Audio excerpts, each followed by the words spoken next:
नमस्कार। जय हिंद साथियों, मैं आपका साथी राजपाल चौधरी स्वागत करता हूं मेरे सभी नौजवान और विद्वान साथियों का स्टडी एग्जाम एकेडमी में। नए हो तो आप चैनल को सब्सक्राइब, वीडियो को लाइक और शेयर जरूर कर दें।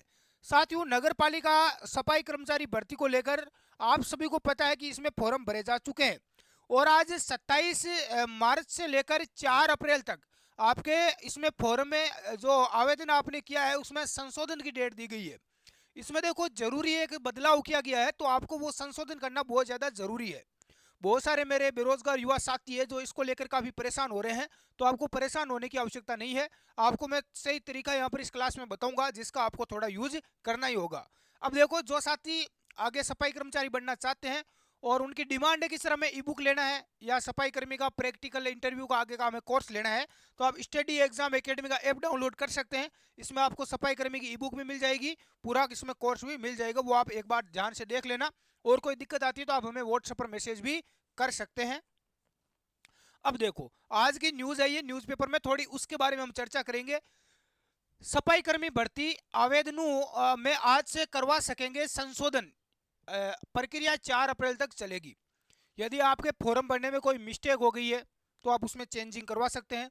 यदि आपने कोई दूसरा अनुभव प्रमाण पत्र उसमें अपलोड करवाना है तो वो भी आप करवा सकते हैं। आप कुछ चेंजिंग और दूसरी जगह से करवाना चाहते हैं, यानी कोई भी आपको उसमें संशोधन करना है तो आप उसमें करवा सकते हैं। बिल्कुल भी आपको डरने की, घबराने की आवश्यकता नहीं है।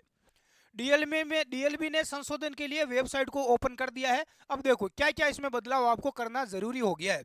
जिन्होंने पहले फॉर्म भर रखा है उनको सवाई शासन विभाग की ओर से निकाली गई 24,000 से अधिक सफाई कर्मियों की सीधी भर्ती में आवेदन करने वाले अभ्यर्थी बुधवार से आवेदनों में संशोधन करवा सकेंगे। डीएलबी की ओर से बुधवार से संशोधन के लिए वेबसाइट को खोल दिया जाएगा। आज वेबसाइट आपकी ओपन हो गई है। संशोधन पत्र के अलावा अभ्यर्थियों को अपने आवेदन पत्रों के साथ नए आदेशों के तहत नगरीय निकाय के ठेकेदार से 1 साल सीवरेज व सार्वजनिक सड़क साफ किए जाने का अनुभव प्रमाण पत्र भी लगाएंगे। अब देखो, ये यहाँ पर थोड़ी गड़बड़ हुई है। गड़बड़ क्या हुई है कि आपने जो पहले अनुभव प्रमाण पत्र लगाया था उसकी जगह आपका दूसरा अनुभव प्रमाण पत्र मान्य होगा। क्योंकि पहले विभाग ने मांगा था कि यदि आप कोई भी अनुभव प्रमाण पत्र लगाते हैं, प्राइवेट संस्था का, सरकारी, गैर सरकारी, अर्ध सरकारी जो संस्थाएं हैं, कोई कंपनी है, कोई स्कूल, हॉस्पिटल, तो सभी जगह का आपका अनुभव प्रमाण पत्र मान्य होगा। लेकिन इस बार इसमें क्या हो गया भाई, बदलाव हो गया है। अब आपका कौन कौन सा अनुभव प्रमाण पत्र इसमें चलेगा तो आप उसमें चेंजिंग करवा लें। कौन कौन सा चलेगा यहाँ पर देख सकते हैं। नगरीय निकाय के ठेकेदार, जो नगरीय निकाय है, नगर पालिका है, नगर निगम है, वहां के जो ठेकेदार है उनका अनुभव प्रमाण पत्र आपको लगाना है। ठेकेदार से 1 साल का होना चाहिए सीवरेज और सार्वजनिक सड़क साफ किए जाने का अनुभव। सार्वजनिक जो सड़क होती है उस सड़क को साफ करने का यदि आपके पास प्रमाण पत्र है तो आप इसमें लग सकते हैं। कई अभ्यर्थियों ने केवल निजी संस्थानों में सफाई के कार्य का अनुभव प्रमाण पत्र लगाया है। बहुत सारे लोगों ने यही लगाया निजी का। अभ्यर्थियों को हस्ताक्षर शुदा नया अनुभव प्रमाण पत्र के साथ, अब आपको नया अनुभव प्रमाण पत्र लगाना है, उसमें हस्ताक्षर साइन भी होने चाहिए, यानी नया आपको इसमें चेंजिंग करवाना है।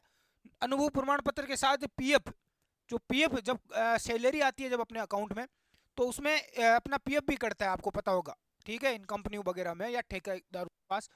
तो उसमें एक पीएफ की आपको बाद में एक रसीद भी मिलती है, तो वो भी आपको लगाना है। पीएफ जो नंबर जनरेट होता है वो भी आपको इसमें लगाना है। या पीएफ या ईएसआई से जुड़े प्रमाण पत्र भी आपको इसमें लगाना होगा, लगाने होंगे, ध्यान रख लेना।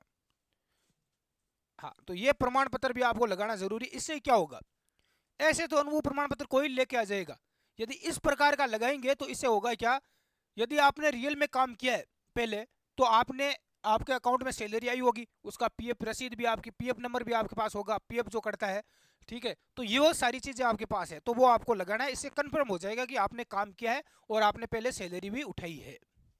संशोधन की प्रक्रिया 4 अप्रैल तक चलेगी। आवेदन में फर्जीवाड़ा या झूठा शपथ पत्र लगाने वालों के खिलाफ डीएलबी सख्त कार्रवाई भी करेगी। यदि आप फर्जी कुछ लगाते हैं, गड़बड़ी करते हैं, तो आपके खिलाफ डीएलबी विभाग है वो ये कार्रवाई करेगा, ध्यान रख लेना। सफाई कर्मचारियों के लिए निकाली गई 24,797 पदों की भर्ती में अजमेर नगर निगम में 650 पद शामिल है। 18 से 40 साल के युवा इसमें फॉर्म में सभी ने भरा होगा, आपको पता ही है, वो सारी जानकारी इसमें दी गई है। जिसमें अजमेर निगम से 650, ब्यावर में 177, यानी अलग अलग जगह से अलग अलग पोस्ट रहती है। आपने फॉर्म लगा दिया तो आपको पता होगा। अब कुछ साथी बोल रहे हैं कि सर क्या हम इसमें चेंजिंग क्या कैसे करवाएं, पीएफ नंबर हम कहाँ से लेकर आएँ, हमने कहीं नगरीय निकाय में काम ही नहीं किया, हमारे अकाउंट में सैलरी नहीं आई। कई लोग ऐसे हैं जिन्होंने काम तो किया है लेकिन उनके थोड़ी दिक्कत हो गई। क्या दिक्कत हो गई भाई, कि उनकी सैलरी है वो उनको कैश मिलती थी। देखो बहुत सारी प्रॉब्लम है जो आपकी, वो उसके ऊपर हम थोड़ी सी चर्चा करते हैं। देखो बहुत सारे युवा बोल रहे हैं कि सर हमें सैलरी कैश मिलती थी। जैसे मान लो किसी ने कहीं काम किया है तो वहां पर सैलरी बिल्कुल कैश मिलती थी, यानी उनके अकाउंट में पेमेंट नहीं आता था। तो और ना हमारा पीएफ वगैरह कुछ कटा, ना पीएफ नंबर है। तो हम करें क्या, ऐसी स्थिति में विद्यार्थी को हो चुकी है बहुत बड़ी समस्या। अब यहाँ पर सबसे बड़ा इशू हो गया है कि अब हमारा होगा क्या। क्या जिन्होंने यहाँ पर जो नगरीय ठेकेदार है या कोई सरकारी सड़क, जो सड़क होती है, सड़क का यदि साफ सफाई का यदि आपके पास में, या नगरीय ठेकेदार का या संविदा का, ठीक है, इस साफ सफाई का यदि ये आपके पास में अनुभव प्रमाण पत्र नहीं है, यदि आपने कोई प्राइवेट संस्था से अनुभव प्रमाण पत्र बनाया है, तो क्या हमारा अनुभव प्रमाण पत्र रिजेक्ट होगा, मान्य नहीं होगा, क्या हमारे ऊपर कानूनी कार्रवाई होगी। जो पीछे हमने नोटिस पढ़ा उस नोटिस के अकॉर्डिंग आपके पास में नगरीय निकाय के ठेकेदार का या नगरीय निकाय का जो सड़कें होती है जहां पर ठेके लेते हैं, सरकारी ठेके छूटते हैं, उनके अलावा यदि कोई भी अनुभव प्रमाण पत्र है तो मान्य नहीं होगा। क्या प्राइवेट संस्था का मान्य होगा, तो इस अकॉर्डिंग अकॉर्डिंग आपका ये मान्य किसी भी कंडीशन में नहीं होगा। तो इससे क्या होगा, जो पहले हमने न्यूज पढ़ी थी कि 5 लाख विद्यार्थियों के फॉर्म है वो रिजेक्ट होने की संभावना है, उन वो भर्ती से बाहर होने की संभावना है। और डीएलबी ने यह भी बोला कि आपका यदि फर्जी कुछ लगाते हैं, फर्जी पे यदि पीएफ नंबर डाल देते हैं या फर्जी कहीं अनुभव बना लेते हैं, यदि आपने काम ही नहीं किया और ऐसे ही आपने बना दिया, तो आपके खिलाफ कार्रवाई भी की जा सकती है। कुल मिलाकर आपको यदि रियल में आपने काम किया है तभी आपका ये सिस्टम लागू होगा।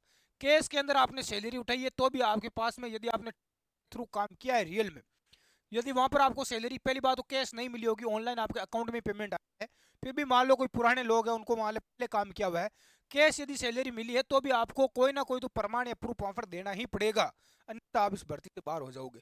कुल मिलाकर सरकार का, विभाग का एक राजनीतिक षड्यंत्र ही है दुनिया को गुमराह करने के लिए, ताकि ये 10 लाख की जो भीड़ है इसको कम किया जा सके। इस भीड़ को कम करने के लिए ही गवर्नमेंट ने, विभाग ने एक षड्यंत्र रचा है, ताकि 2-3 लाख 2 लाख विद्यार्थी नहीं मिलेंगे, है ना, मुश्किल से 40-50 हज़ार विद्यार्थी मिलेंगे जिनके पास ये सारी चीज़ें पीएफ वगैरह होगी। कई ऐसे हैं जिन्होंने काम भी किया उनके पास भी नहीं है पीएफ वगैरह, तो उन विद्यार्थियों को दिक्कत होगी। मेरी विभाग से और सरकार से गुजारिश है कि सभी युवाओं को इस भर्ती में शामिल करने का आप कष्ट करें। जिन्होंने प्राइवेट संस्था से भी काम किया है, कहीं ना कहीं उनकी बेचारों की मजबूरी है। बहुत सारी विधवा महिलाएं हैं, तलाकशुदा महिलाएं हैं जिन्होंने कहीं प्राइवेट सफाई का काम कर रही है, तो उनके साथ भी एक बड़ा धोखा है। उनको यदि नौकरी मिल जाती है तो उनको एक बड़ा सहारा मिलेगा। तो सरकार से मेरा यही अनुरोध है। आप क्या कहना चाहते हैं कमेंट बॉक्स में ज़रूर बताएं साथियों। धन्यवाद। जय हिंद।